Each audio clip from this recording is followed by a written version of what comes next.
చిత్తూరు జిల్లా కుప్పం మున్సిపల్ పరిధిలోని 11వ క్లస్టర్లో మహానాడు కార్యక్రమాన్ని వర్చువల్ విధానంలో వాసవి కళ్యాణ మండపంలో స్క్రీన్లను ఏర్పాటు చేసి మహానాడు కార్యక్రమాన్ని నిర్వహించారు. ఈ మహానాడు కార్యక్రమంలో పెద్ద సంఖ్యలో నాయకులు, కార్యకర్తలు పాల్గొన్నారు. సందర్భంగా టీడీపీ నాయకులు మాట్లాడుతూ వర్చువల్ విధానంలో మహానాడు కార్యక్రమంలో పాల్గొనడం సంతోషంగా ఉందన్నారు. మహానాడు కార్యక్రమాన్ని తిలకించేందుకు పెద్ద సంఖ్యలో టీడీపీ కార్యకర్తలు తరలి రావడం జరిగిందన్నారు. ఈ కార్యక్రమంలో క్లస్టర్ ఇన్ఛార్జ్ కన్నన్, మాజీ market committee chairman Satyendra Sekhar, జిల్లా ప్రధాన కార్యదర్శి Gopinath, Kothapeta incharge Mukesh, Besta corporation director Tirumalesh, TDP నాయకులు మునప్ప, మణి మరియు తదితరులు పాల్గొన్నారు.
తెలుగుదేశం కుటుంబీకులకి నా యొక్క నమస్కారం తెలియజేస్తూ ఈరోజు నారా చంద్రబాబు నాయుడు గారు సారథ్యంలో ఎన్టీ రామారావు గారు నందమూరి తారకరామ గారు స్థాపించిన పార్టీ రేపు ఆయన పుట్టినరోజు సందర్భంగా మహానాడు ఎప్పుడు 2 సంవత్సరాలు ఒకసారి జరుపుకుంటున్నాము.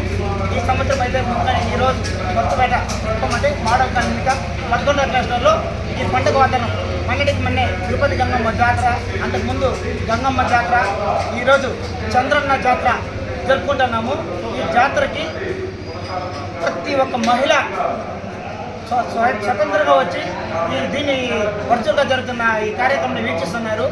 ఈ సందర్భంగా ప్రతి ఒక్క మహిళలకి కానీ ఈ కష్టాలు ఉండే కార్యకర్తలకి, నాయకులకి అందరికీ కృతజ్ఞత తెలియజేస్తూ ఒక చిన్న విషయం ఏమంటే తెలుగువారి ఆత్మగౌరవాన్ని కాపాడడానికి నందమూరి తారక రామారావు గారు చేసిన కృషిని కొనియాడుతూ దాన్ని ముందుకు సాగదీస్తున్న చంద్రబాబు నాయుడు కృతజ్ఞత తెలియజేస్తూ ఎప్పుడైతే అంబేద్కర్ గారి ఆశయాల్ని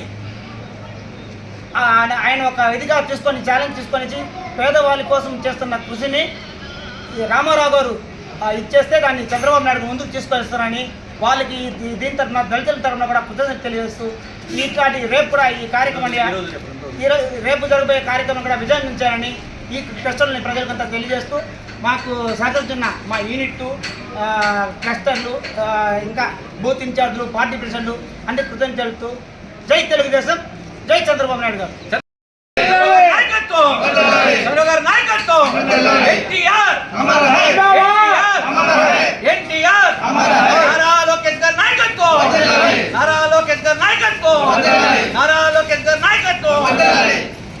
నమస్కారం.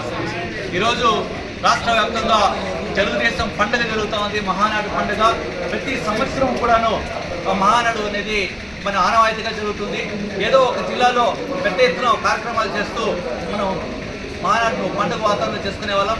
కాకపోతే ఈ సంవత్సరం ఒక వినూతన రీతిలో మన రాష్ట్ర ముఖ్యమంత్రి వర్యులు, కేంద్ర ప్రధానమంత్రి యొక్క సూచన మేరకు రాష్ట్రంలో ఖర్చుని తగ్గించాలనేసి ఈరోజు వర్చువల్ మహానాడుని మన ఆంధ్రప్రదేశ్లో తీసుకురావడం జరిగింది. వర్చువల్ మహానాడు అంటే చంద్రబాబు నాయుడు గారు తెలుగుదేశం పార్టీ ఆఫీస్ని ఇంకా అక్కడ ఉన్నటువంటి ప్రతినిధులంతా కూడా పెద్ద ఎత్తున్నటువంటి ప్రతినిధులంతా కూడా అక్కడ వీడియో కాన్ఫరెన్స్ ద్వారా తీసుకుంటే ప్రతి నియోజకవర్గంలోనూ క్లస్టర్ పరిధిలో ప్రతి క్లస్టర్లో కూడాను వర్చువల్ మహానాడు ప్రారంభించడం జరిగింది. ప్రతి చోట LED స్క్రీన్ ఏర్పాటు చేసి దాదాపు ఒక్కొక్క క్లస్టర్కి 500 మందిని ఇంకా 1000 మంది దాకా ప్రజలు, కార్యకర్తలు, నాయకులు అందరూ పాల్గొని ఈరోజు ఆ మహానాడుని వీక్షిస్తున్నాం. ఈరోజు పండుగ వాతావరణం కుప్పం నియోజకవర్గాన్ని తీసుకుంటే 12 క్లస్టర్లు ఉంటే 12 క్లస్టర్లో కూడా అద్భుతంగా ప్రోగ్రాం జరుగుతోంది.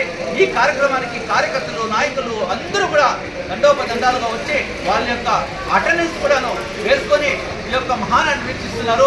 చంద్రబాబు నాయుడు గారి యొక్క సందేశాన్ని, ఆయన ఇచ్చే సూచనల్ని, ఆయన ఇచ్చే ప్రోగ్రామ్స్ అంతా కూడా చూస్తూ ఆ మహానాడులో ఏం జరుగుతుందో అవన్నీ కూడా కుప్పం ఇంకానే మా క్లస్టర్ అయితే కుప్పంలో 11వ క్లస్టర్లో అత్యధిక వైభవంగా తోరణాలతో కానీ, మామిడి తోరణాలతో కానీ, అంటిమాలతో కానీ ఒక పండుగ ఎలాగైతే చేసుకుంటామో, ఒక జాతర మన ఒక జాతర జరిగింది, ఆ జాతరగా ఎలా జరిగిందో ఆ విధంగా ఈ మహానాటిని మేము ఈ క్లస్టర్లో జరుపుకుంటున్నాం. అద్భుతంగా మా యూనిట్ ఇన్ఛార్జ్ కానీ, క్లస్టర్ ఇన్ఛార్జ్ కానీ, పార్టీ ప్రెసిడెంట్లు కానీ, బూత్ ఇన్ఛార్జ్ కానీ, పార్టీ క్యాడర్ కానీ, కేసెస్ కానీ అందరూ కూడా ఈ యొక్క ప్రోగ్రాంలో పాల్గొని విజయవంతం చేస్తున్నారు, వీక్షిస్తున్నారు. చంద్రబాబు నాయుడు గారు ఏం చెప్తున్నారా, ఏం చెప్పాలా, ప్రజల్లో మేము ఏం తీసుకోపోవాలనే విషయాన్ని కూడా ఈ యొక్క ప్రోగ్రాం ద్వారా తెలుసుకొని ప్రజల్లో మేము ముందుకు తీసుకుపోతామని కూడా ఈ సందర్భంగా తెలియజేసుకుంటూ ఈ మహానాడు విజయవంతం చేయడానికి విచ్చేస్తున్న ప్రతి ఒక్కరికి కూడా పేరున తెలుగుదేశం కుటుంబ సభ్యులందరూ కూడా స్వాగతం, నమస్కారాలు తెలియజేసుకుంటూ సెలవు తీసుకుంటున్నాం.